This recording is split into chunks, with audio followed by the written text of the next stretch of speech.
that's the thing, though, that there's 3 different sizes of Buc-ee's, all right? And not all Buc-ee's are created equal. So Buc-ee's has taken over some, like, normal gas stations, some, like, 7-Elevens that have gone under. And it's like, okay, cool. It's a gas station with a beaver mascot. That's fine. And there's, like, the medium-sized Buc-ee's. And it's like, okay, this is a little bit bigger than a normal gas station, and also, why do you sell Yeti coolers? But then there's, like, Buc-ee's, and they have, like, no less than 100 pumps, and they have, like, a whole barbecue counter and a beef jerky counter where you can buy beef jerky by the pound, and also an entire clothing section and a tackle shop for some reason, and also you can buy, like, household goods. Like, you could decorate your whole house in something that you bought at, like, a normal size Buc-ee's. As a Midwesterner, this is all just brand new to me, and I'm still learning, but I get this feeling that, like, once nuclear Armageddon comes to our society and everything's wiped clean, that, like, there's going to be a Buc-ee's standing somewhere in the middle of Texas, and whatever comes after that apocalypse, there's going to be, like, a religion that forms around that beaver and the ruins of the old world. They're probably already, like, you could probably already call it a cult. Like, there's bronze statues outside of Buc-ee's, like the normal size Buc-ee's, and by normal size I mean, like, the massive 100+ pump Buc-ee's of the beaver. And then they have, like, a beaver mascot costume that you can, like, get photo ops with inside the stores. How long until they open their own theme park? You know what? Like, honestly, I'd get season passes. Buc-ee's Land or something like that, and you get to hang out with the beaver and you can go ride roller coasters. And, like, get really good barbecue for no reason. Pounds of beef jerky in line at the roller coaster. Honestly, yeah, because, like, their beef jerky is probably the best beef jerky I've ever had. And as a beef jerky connoisseur, yeah. We need to start getting some sponsorships from some of these brands that we keep giving free advertising to. Anyway. We're going to throw another one on the... There you go. Oh, there it is. Yep. Make sure it's featured prominently. And this is the AHL pre-show, providing all kinds of free advertising for all sorts of large brands that really probably don't even need it, but we're here to give it to them. Yeah, it's conference finals action. I don't really want to say it, but I'm just gonna go ahead and say it. Like, we're in the finals now. We got, at the time of this recording, we have 2 series that are both 3-0. Guess what? It's the same 2 teams from last year. I kind of feel like we were heading this way anyway, but now all of my feelings have been validated, and here we go, round 2. Well, we're not there yet technically, so no, but we do have 2 elimination games going on tonight. So yeah, one of them's going on right now, and yeah, it looks like Cleveland's they're big fans of the Bee Gees and they're staying alive, but up 1-0. It's early in the first. There's a lot of hockey to play. But yeah, we've been going heavy on the West lately these last couple of weeks, so we're just gonna keep rolling on along. There's really only one game that was played since we last recorded, but as we kind of mentioned, Coachella Valley 3-0 Milwaukee. Kind of living up to their logo. You kind of feel like they're skull and bones at this point, but do they have a shot? I mean, if maybe they spent a little bit more time, like, trying to review video and figure out how they could beat the Firebirds instead of trying to dunk on the Firebirds in the media, maybe. Yeah, but they can't even do that, because then the Firebirds come back and clap back even harder in the media with the spoon in the press conference. Like, that's the kind of pettiness that I love, and I'm here for it. If you did not see the Admirals claimed that the Coachella Valley Firebirds were born with a silver spoon in their mouth, and the Coachella Valley Firebirds, knowing darn well that they have fought for every inch of success they've had since their inception, came out in a press conference in response to that with a giant silver spoon out in front of them at the press table. Cartoonishly giant. I mean, it was massive. It's like one of those ones that you like see hanging on a wall in some like this is definitely a mafia front Italian restaurant. Mm-hmm. I love it, and of course it was Podorowski who was the brainchild behind that whole thing, and you can just. I think that's kind of a bit of a microcosm of this whole series. Coachella Valley is having fun, and they're just doing their thing. They're just vibing, and Milwaukee is in their own heads almost, in that you're kind of creating enemies that you don't even need to. That your job's hard enough to try and knock Coachella off, but when you're not focused on your game, it's gonna make it just twice as hard. I know I've said this a lot about Zach LaRue, but I got to mention it again. His focus isn't there, and you can see it's hurting the team. He's been kicked out of games more in this series than he scored goals. And that can't happen for the team to succeed. Right. You have to be able to have your best players actively participating in the game. Not getting, nice. Not getting kicked out, with like 3 minutes left when you could definitely possibly like at least build some momentum you can carry into the next game, especially when you're facing going down 3-0, especially when like this is a team that's going to take advantage of and capitalize on all of that, and they did. So yeah, no, for sure. I will say though that's probably exactly what Coachella wants. They want the Admirals knocked off of their game. If anybody could have done it, it would have been Milwaukee. So they definitely want their opponents kind of not thinking about the hockey and more staying in their own head and thinking more about, all of the external stuff versus being able to really focus on what can we do to improve. Mm-hmm. Yeah, and it's just been, I mean, game one was super close, 2-1. Game two, the score escapes me, but game three, it was 5-2. 5-2, yeah. Game three, where Coachella popped off with 4 goals in the opening. What was it? 21 minutes. I mean, I know Milwaukee kind of responded with a couple, but it was just way too little, way too late. Yeah, and then Cale Fleury opened the scoring for Coachella Valley. Yes, he did. He's such a good hockey player. He already got 4 goals in this postseason. Holy shnikes. Yeah. Where was that in Laval? Okay, no, because he didn't spend that much time in Laval because he played mostly with the Canadians. Where was that in Montreal then? No, he was great in Montreal. He was fantastic in Montreal. No Cale Fleury slander in my house. All right, that's fair, but I was just looking at them stats in 21 with those 22 games with the Rocket and a big fat donut over there on that goal side. So hey, yeah, I'm happy to see it. I'm happy to see it. He's a defenseman. We don't expect our defenseman to score, and also he was young. He was young. He's a way more developed player now than he was back in 21. Like when he was with the Canadiens organization, he was still a baby. He was literally just entering the league. And then they like reunited him with Hayden, and now he's been in the AHL forever.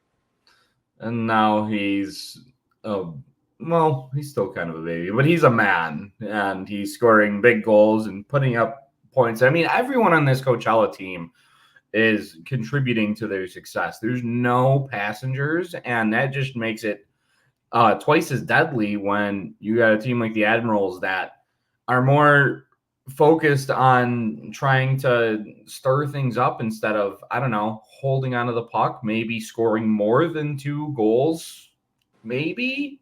Yeah, but they're trying. It seems like they're really trying like a psychological kind of game. They're trying to like throw them off, make them think about something other than the hockey. And they're not really realizing that it's like they're just playing hockey. They are not thinking about it. They're just playing the same hockey they've been playing all season.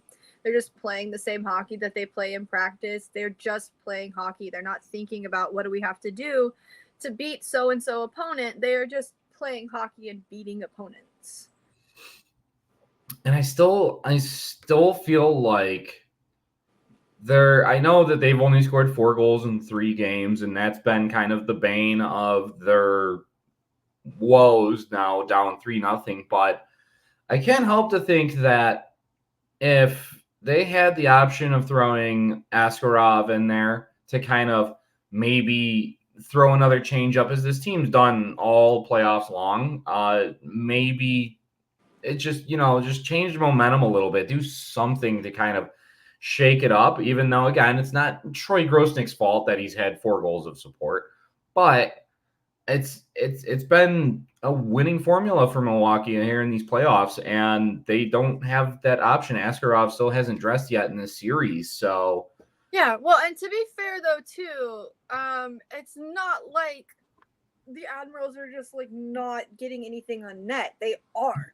They've got really like high shot totals. It's just that you're not getting anything past that blue paint. You have to work to get past defenders, and like Driedger is like he's just like killing it, right? yeah. So you have to work super hard to get anything past that blue paint, and unfortunately, with LaRue not being in the correct mindset, I don't know what it is. I don't know what switch flipped between this series and the last one. But with him not being in the correct mindset, with him being super frustratable, you're not getting the best offensive effort from the Admirals that you can.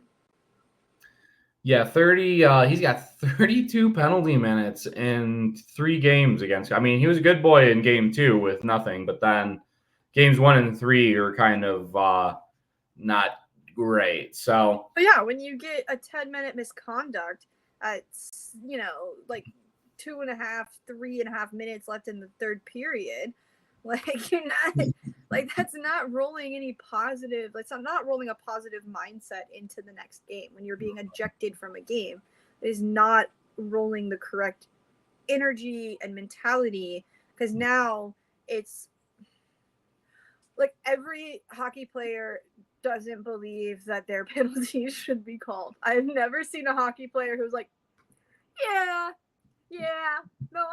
I tripped him. yeah. I did that. You know what I mean? Right. So you take that kind of victim mentality, whether intentionally or unintentionally, into the locker room, and you bring it back out of the locker room with you the next game. It's like, oh, well, this happened and it wasn't even my fault and it shouldn't have happened and it was blah, blah, blah. It was everybody but me at fault for whatever horrible game I had. Yeah, and it just compounds. Yeah. It adds up, and it has a big snowball effect. I mean, in game 1, it's a 1-goal game. It's 2-1, and with 6.5 minutes left, he's getting your best offensive player is getting booted out of the game. Yeah, it was a little less, I would say, damaging in game 3 when empty netter. It's 5-2. Yeah, there's time left, but it's 5-2. Then he gets kicked out again. It's not quite. I mean, I just feel a 1-goal game with 6.5 minutes left is a bit of a different scenario than 2.5 minutes left in a 3-goal game. Yeah, but I digress. You still don't want it. Yeah, just because it's not necessarily as detrimental to the score sheet doesn't mean it's not detrimental to the mindset. It's if That's the one thing, right, that Milwaukee, you could say about Milwaukee all season. They have a win together, like die together mentality. And this is the complete opposite of that.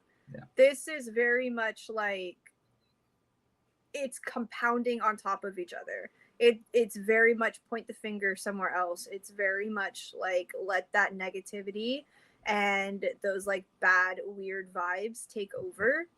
And it's not really doing anybody any favors. Yeah, it's like I said, it's already tough to challenge enough to beat Coachella Valley because I mean, obviously they won the West last year. They were a goal away from winning the whole thing.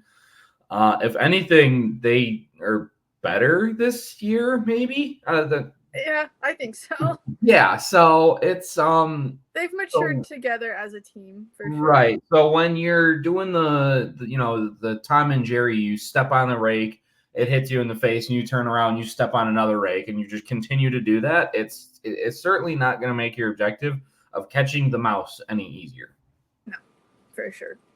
And so, but still, Coachella has to. I mean, even if the team is raking themselves in the face, this is still a team that won the Central Division, still has great talents up and down the lineup, and you have to execute your game plan. I mean, you say what you want about LaRue's mindset, but Coachella still has to go out there and shut him down for 60 minutes every night, and he's got 1 goal and no assists in this whole series. So that's part of it is Milwaukee kind of tripping on their own shoelaces, but the other part is that Coachella is just really, really good at hockey. Yeah, and like I said, Coachella hasn't changed anything. Mm-hmm. They haven't needed to change anything the entire playoffs. They haven't really had to adjust their game plan. They haven't really had to go in and be like, all right, well, we're going to switch some things up and like we're going to play a little bit of different style and we're going to no, they're just playing hockey. They're playing the same hockey that they play every single time they step on the ice in any kind of sweater that says Coachella Valley Firebirds on it, whether it's a practice sweater or it's a game sweater. They're just playing hockey. And it's a thing of wonder. It is a thing of beauty. And yeah, they do have to come out and they still have to be be frustrating. Make it so that like that mindset is getting exacerbated. Make it so that all of that negativity is like just keep building up and building up. But, at the end of the day, just like the other team has to keep playing, it's your responsibility to learn how to shake it off and continue doing your job. And instead of shaking it off and continuing to do their job, the Admirals kind of take a step back. And then after everything that happens, they take another step back. Now you're down 5-2 and you're down 3-0 on the series. Mm-hmm.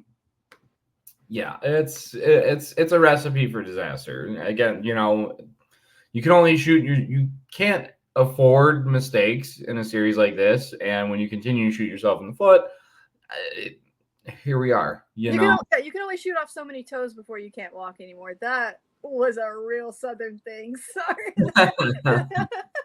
My Texan came out. I mean, when you're wearing the Bucky shirt, you gotta amp up the Southernness at least by a solid 30%. Yeah, there's only so many toes you can shoot off before you can't walk anymore. Mm-hmm. So, I mean, we got game 4 tonight. I know we kind of like, other than,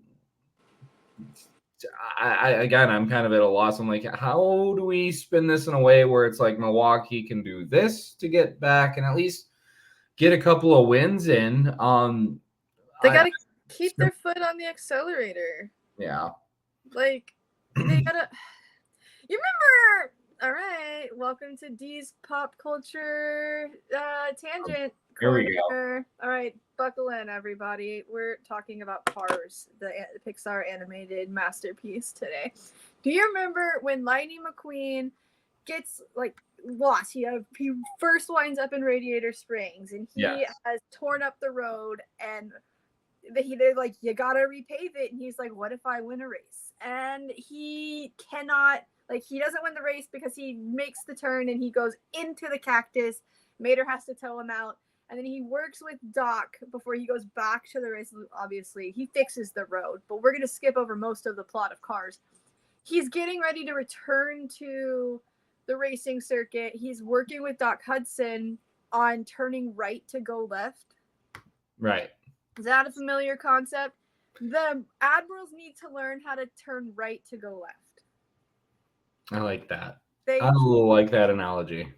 Yeah, they need to learn not necessarily how to adapt, but they need to learn what is it that they need to do to actually get the result that they want based on where they currently are, what's currently in front of them. Mm-hmm. They need to learn how to turn right to go left. I like it because, yeah, you're on the verge of spinning out in the dirt right now. So you're gonna hit the cactuses. Yes, exactly. And I mean, when Mater comes out to tow you, it's not, we're not running it back. You're when you get towed out, it's okay. We'll see you in October. So yeah, they gotta just. It's weird, in that, I mean, it's a weird thing to kind of say, a cliche, but I mean, you really just got to kind of simplify it. Like, I know it's not really groundbreaking advice, but you got to score some goals. I don't know how you do it. On the net, win the board battles, get your feet moving. Mm-hmm. It's Wheel snipe Sully. It's the little things that hopefully will build up for them into the great big things. And you know, as a Midwesterner, I'm not rooting for them to get swept. We need our Midwestern. Let me squeak by here real quick for a couple of games. Make this a series, you know? Yeah, it's like they're not fun. Like, that's my thing. Like, a sweep is not fun. No. Like, where's the drama? Where's the intrigue? Where's the passion? Right. I watched multiple seasons of a terrible soap opera with my Nana when I was younger. It was called Passions. Look it up. It's very bad. It came out in the 90s. I watched multiple seasons of that train wreck for the drama and the intrigue and the fact that one of them was a witch and she put the life force of her dead child into a marionette doll, and it was weird. There's a reason people do not tune in to all of the boring television series. They do not last long. There's no drama. There's nothing. It's me. I'm people. It's Drew. He's people. There's a reason why Grey's Anatomy has gone on for 1,000,000 years, because as ridiculous as it is, as outlandish as it is, as improbable as any of these events are, there's still it's captivating. It's drama. There's, like I keep saying, drama. There's passion. That's what people want from their sporting events. That's why when the Atlanta Braves upset the Houston Astros to win the World Series, it was captivating television because the Astros should have won that series. That must have been some heartbreak that you pulled out of that one. Poor Houston area heartbreak there. I'm a Braves fan. Oh, okay. So no, it was great for me. Well, you were winning one way or the other, so it was great for me. Everybody in my house is Astros fans. I'm a Braves fan. It was great. It's a great time. I'm a Tigers guy, so you're gonna have to tell me about. You're a Tigers guy? Did you know Jeff Petrie's dad used to play for the Detroit Tigers? My nightmare is that he gets assigned to the Griffins next year, and I get to ask him about that. I feel like it's an obligation, right? Like, I think you have to. I don't know if he'll appreciate that. On behalf of everybody who's had to listen to a broadcast about Jeff Petrie, I think you're legally obligated to ask him. Oh, okay. Imagine how many times it was brought up when Jeff Petrie was in Detroit. Oh, no, it was still brought up a lot when he was in Montreal because he has a habit of batting pucks out of the air. They'll be like, looks just like because his dad was a baseball player. Oh, I get it. Yeah. Who would have thought? I never would have realized that. Yeah, this is the first time hearing of it. How could you even make that into a proper baseball analogy? It's not the same thing. A pitcher in the American League, so he wasn't even hitting the ball. I digress. We've got feelings over here about our local sports teams. Jeff Petrie. So as we kind of like wind this one down, okay, we know what Coachella has to do. It's just do what they've been doing. Just keep playing on. 9 straight games. I don't think that they're. If they know what's good for them, though, they'll stumble and fall a little bit because they're not undefeated in these playoffs. But if they know if they know what the people want, they will stumble. They will trip a little bit. Right. Just the. Like, give me some overtime. Where's the overtime in this series? Come on. It's somewhere on Milwaukee sticks, but they can't get it past Driedger, so we're not getting any of it. Oh, it's all tied up in the East, by the way, 1-1. 1-1. Yeah, that was an Ethan Frank power play goal that tied that one up. I believe they're having a live watch party for the Calder's Calling over there. Possible. Yeah, so you can go over there and say hi to Corey, and I'm sure he's having a great time. Deanna and Jay probably not so much. Not so much. No. Yeah. Yeah, the game starts. This will come out tomorrow, but we are recording, in fact, on Thursday, June 6th. Yeah. D-Day. D-Day 80. The day I graduated from high school 10 years ago. Oh, you graduated on D-Day, just like Tom Hanks' son in Band of Brothers. Oh, and Hanks, yeah. Hey, of last year. And then he goes on to be promoted right out of the unit because he sucked. Well, he was a West Pointer. He wasn't long for the battlefield. Yeah, he would not have survived Bastogne. Yeah. So, like, as we look into what's probably going to be a rematch here, I guess we'll do a bit of looking ahead. Why not? We have to fill this in somehow. We can't just keep harping on Milwaukee not figuring it out in time. Yeah.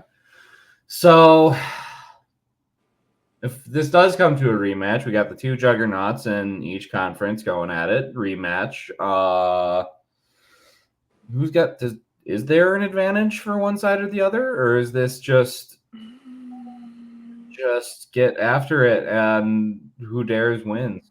Like, I really want to say that there's no advantage, but I think, like, the more used to winning you are, I think the more primed you are for winning, if that makes sense. It does. In its own way, it makes sense. Yeah, as I think, like, honestly, the phrase is act like you've been here before, right? Both teams have been to the final against each other. They've literally been here before. Right. But, out of the two of them, only one has taken it all the way. Mm-hmm. But does that make that's got to make Coachella, like, I wouldn't say bitter, but they got to be hungry for a little bit of revenge, yeah? Oh, yeah, for sure. However, does it guarantee results? Hunger's a great motivator.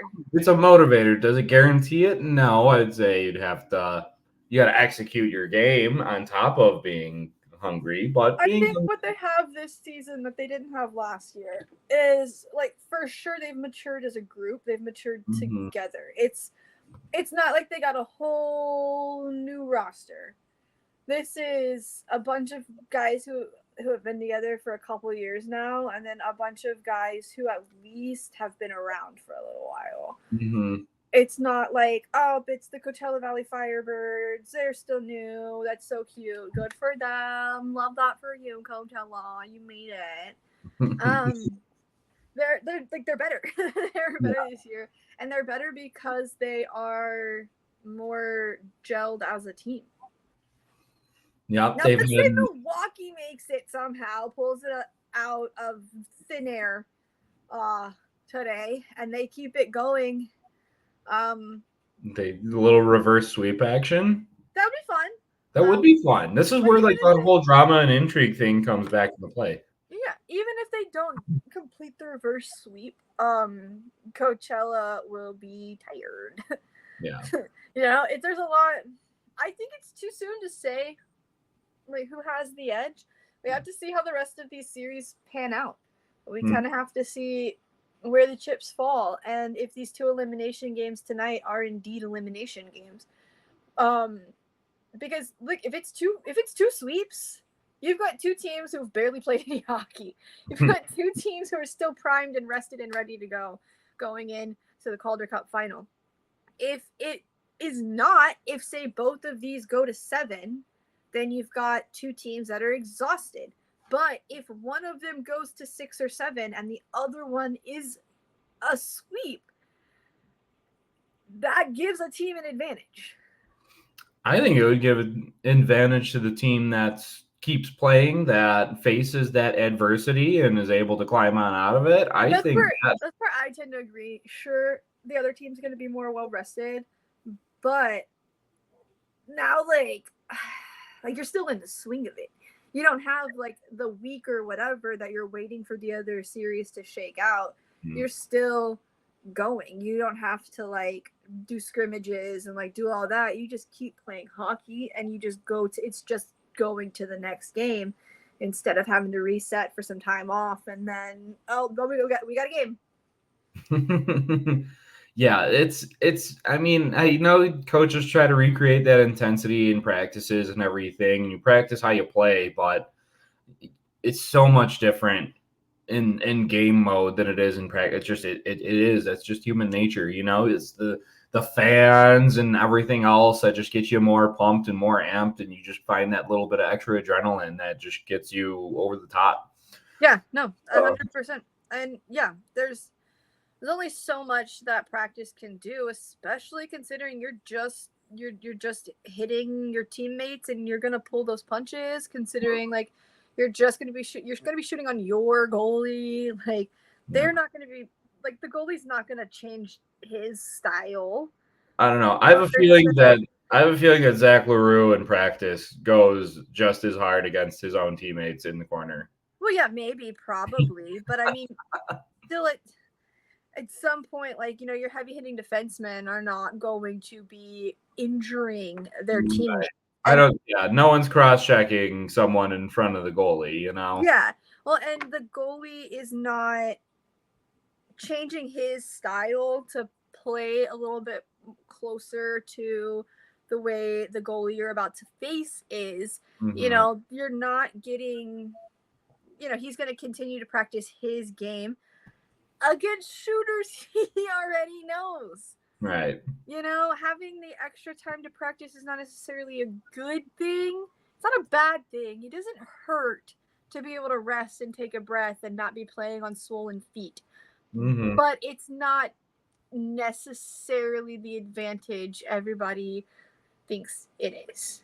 Yeah, I agree on that. Like, rest is good, but these guys are such well-tuned athletes that and they've played 3 games in 3 days multiple times over the course of the season and everything, that oh no, we don't have enough rest, oh darn, we're just gonna have to keep doing what we've been doing all season long.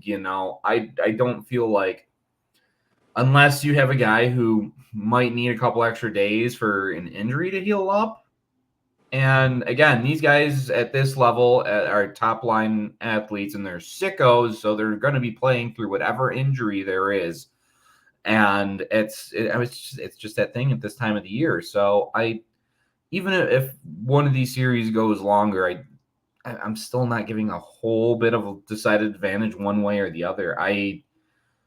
And I'm not even going to play into like the revenge narrative for Coachella. I think that they're just a well-oiled machine right now, and Hershey is as well. It's hard to go in and be like, who's got the advantage? I don't know. Both of their goalies are playing world-class hockey.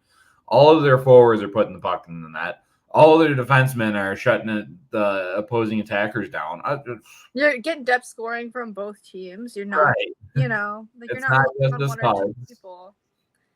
Yeah, it's like I said, it's one of those things where you have to kind of like until we can say for certain what the final matchup is going to be.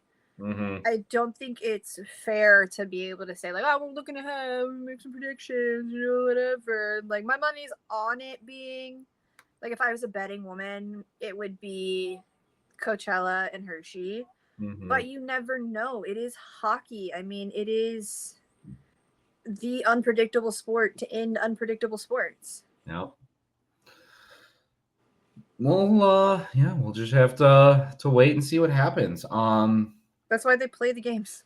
You play to win the game. That's why they play the games. Yep. Yeah, so we've gotten our Western Conference covered. We got a bit of a look ahead. We're not there yet, but we kind of have an idea. Yeah, we at least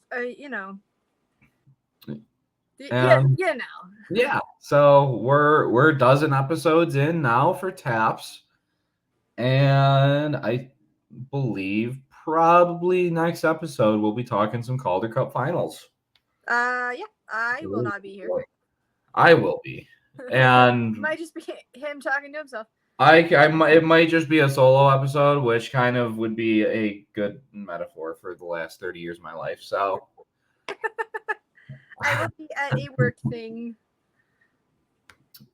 Lovely little Zoomies meetings. Enjoy that. We're gonna miss you next week. But anyway, I'm Andrew. I'm Dee. And this was another week of Taps. We'll see you guys next time. I like that.